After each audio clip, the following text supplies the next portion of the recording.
Hi guys, welcome to our channel Journey2Med. I'm Hazal.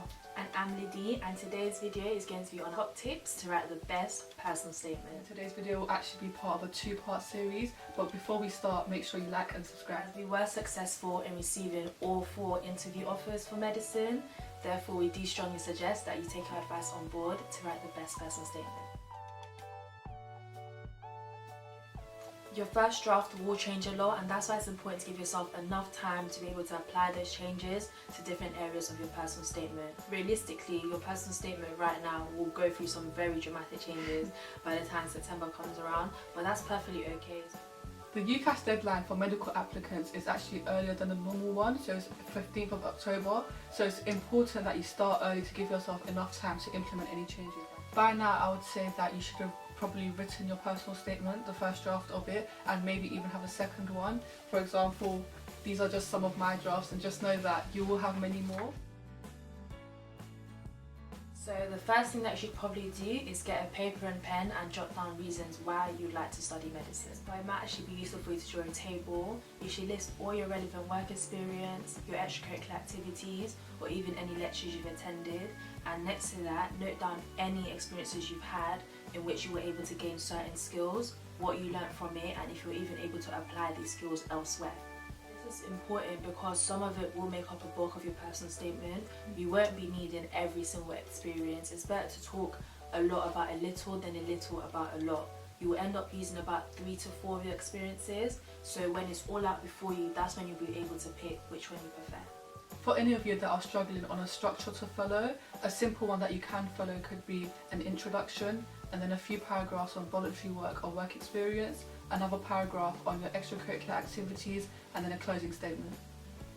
Well, this of course isn't mandatory. For example, me personally, for my personal statement, I wrote about 2 paragraphs on work experience and voluntary work, 1 paragraph on my extra reading, another on my extracurricular activities, and then a closing statement. And me personally, I had an introduction, 2 paragraphs on work experience, 1 on voluntary work, 1 on extracurricular activities, and then a closing statement. There are lots of different structures you can follow, and just pick the one that best suits you.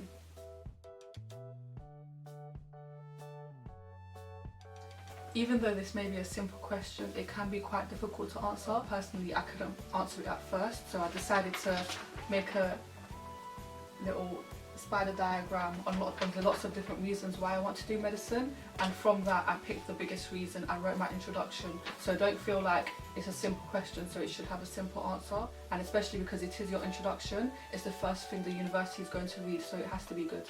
Try answer why medicine in a creative and relevant manner. Avoid using cliches like since I was a child, when I was born.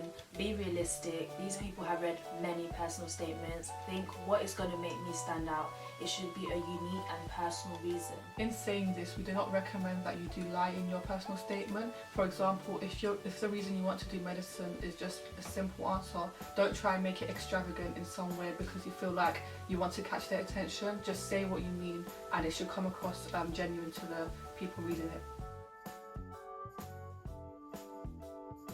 Of course, don't make it boastful, but it is important to show what skills you gain. Try and make a link between different events, different situations. Did something you learned from this club allow you to apply it in this different setting?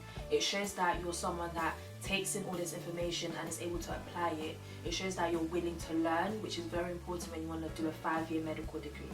Make your personal statement less descriptive and more reflective. For example, if you mentioned that a certain piece of work experience was very rewarding, make sure that you answer every single question that the people reading can have, so that they have a good idea of what you learned from your work experience.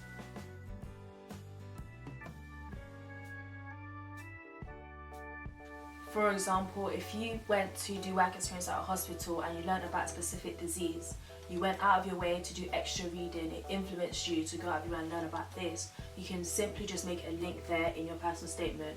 Or you was at an event, for example the London Marathon, and you learned teamwork skills. I was able to apply this at African Caribbean Society. That is a very easy link, but it's so impressive to the admissions officers or people reading your personal statement.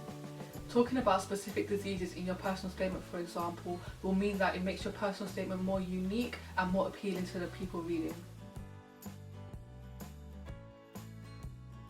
can justify your suitability in the concluding paragraph without sounding too arrogant, but do answer the question of why they should pick you to attend at their medical school over all the medical students applying. It will also be good to mention what else you can bring to the university aside from your academics. For example, I said that I'll be joining the netball team if I went to the university, and this just shows that you will have a good work-life balance. Thank you so much for watching our video. We really do hope that our video helped all of you. Remember that this video is part of a 2-part series, so make sure you look out for the next video, which will be about what makes up a good personal statement. Don't forget to like and subscribe. And follow us on Twitter and Instagram. See you soon!